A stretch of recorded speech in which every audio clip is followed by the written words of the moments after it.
Olá, eu sou o Anderson, tive que interromper aí por um imprevisto aqui de parte de estruturação, mas vamos lá, continuando. Estávamos falando sobre hierarquia angelical. Sobre a hierarquia angelical, o Ridley foi sucinto.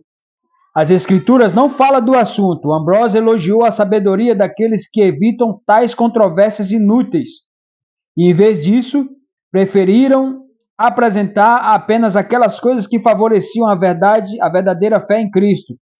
O exercício da verdadeira piedade de acordo com a palavra de Deus e obtenção de verdadeira consolação, tanto na vida quanto à morte. Então ele está falando que a Bíblia não é clara sobre hierarquia, certo? Deus ordenou a seus anjos que cuidem de seus santos, não que os governem ou que recebam a adoração dele. Os anjos obedecem à vontade de Deus e, para isso, empregam um poder que têm para nos proteger e nos ajudar em nossa fraqueza, segundo Ambrose.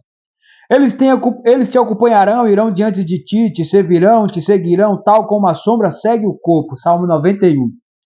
Como resultado, nenhum dano pode nos atingir, com exceção de males determinados por Deus para a sua glória. Willard afirmou que os anjos podem até mesmo interferir nos planos dos reis da terra, a fim de derrotar os propósitos malévolos contra o povo de Deus. Olha aí, ó. Então o que acontece?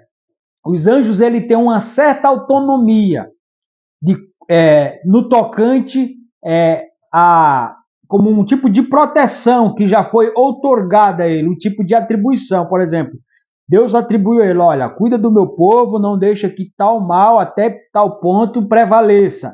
Então aqui o que acontece? Os anjos, às vezes, como ele vê que é um mal comum ao povo de Deus, estou falando sobre singular, tá? Povo de Deus. Então no tocante a isso, quando é algo muito maléfico, como está falando aqui, maléfico, eles têm essa capacidade, esse poder de interferir, evitando então esse mal. É o que diz aqui, ó. Interferir os planos dos reis da terra, a fim de derrotar os propósitos malévolos contra o povo de Deus, ou seja, um governante, por exemplo. Ambrose descreveu os anjos como sentinelas vigilantes e escoltas seguras, enviadas por Deus que protegem aqueles que o temem até que cheguem ao céu, ou seja, até chegar ao céu. Ambrose descreveu os anjos como sentinelas certas, aqui já foi, né? Embora mereçamos tigres e dragões, Deus envia anjos para cuidar de nós. Os anjos são guarda-costas do rei. São guarda-costas dos filhos do rei. Aliás, o prazer dos anjos é acompanhar seus parceiros em regozijos celestes. Ficam fascinados com a maravilha de nossa redenção por meio de Cristo, ou seja, eles ficam felizes, eles sentem prazer em ajudar os filhos do rei, ou seja, porque eles estão servindo a Deus quando eles servem aos santos. Que consolo maravilhoso é que nos dizer de Ambrose, os espíritos mais nobres que veem a face do próprio Deus, que veem, né? Fossem destinados por Cristo, o Rei dos Santos, para ministrar os seus santos.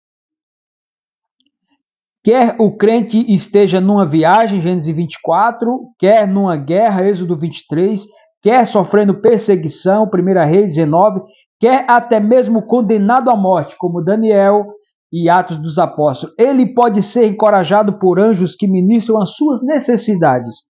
Homens ímpios podem tirar nossos pastores, nossas Bíblias e nossa liberdade, mas não pode remover os anjos de Deus que o Senhor os ordenou para que estivessem ao nosso lado. De acordo com Ambrose, os anjos ajudam a fortalecer os eleitos até mesmo no sofrimento da morte. Às vezes concedem aos moribundos consolo sobrenatural ou pré-conhecimento profético, tá vendo? Esses dois aspectos. Então isso aqui são benefícios que não assim, diferente do que o que a gente vê, por exemplo, sobre os dons, né, os dons do Espírito Santo, que eles são sensacionalistas, né, que acreditam que a maioria dos dons cessaram, né? Aqui está falando que os anjos podem exercer tamanho dons, digamos assim, né? Eles podem exercer tamanhos papéis, tamanha função ou benefício, providência, que as pessoas podem falar, mas isso assemelha-se a algo que o dom do Espírito Santo pode fazer, como ele está falando aqui, ó. Revelações, entendeu? Em que sentido? Aqui, ó. Vejamos aqui, aqui, ó. Pré-conhecimento profético, entendeu? Ou seja, revela algo para os eleitos de Deus, ou consolo sobrenatural, uma força que a pessoa não sabe de onde veio, porque o Senhor colocou o anjo que nos fortaleceu. De acordo com Ambrósio, os anjos ajudam a fortalecer os eleitos, certo? Às vezes concede aos moribundos, certo? Até após a morte, os anjos levam as almas eleitas, passando pelos domínios de Satanás até o céu. Então, ou seja, eles estão encarregados de cuidar dos eleitos de Deus, desde o seu nascimento, digamos assim, né? De uma maneira para a gente entrar certo na cronologia nossa, humana, desde o nascimento, porque é um escolhido, é um eleito de Deus, como nós reformadores cremos que a eleição ela é dada antes da fundação do mundo, né? Como o salmista disse, mesmo antes, né, do ventre da minha mãe, tu já me escolheste, tu já me teceste, tal conhecimento é tão maravilhoso para mim, como está no Salmo, né? Então vamos lá. Anjos também ficam na porta dos céus para dar boas-vindas aos santos, nas portas da gloriosa cidade de Deus, com abraços e beijos e amor ardente. Eles apresentam essas almas a Cristo que está sentado em seu trono, para que elas recebam sua bênção.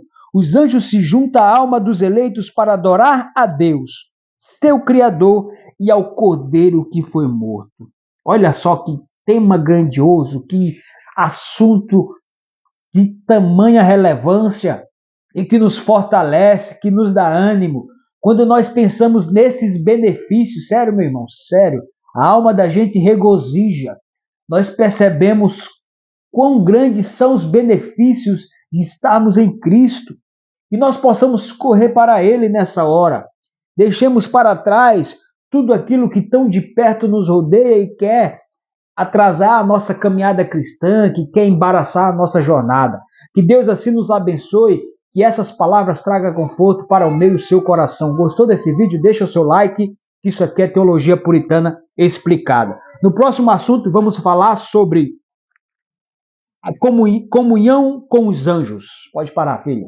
Comunhão com os anjos. Pode. Parar.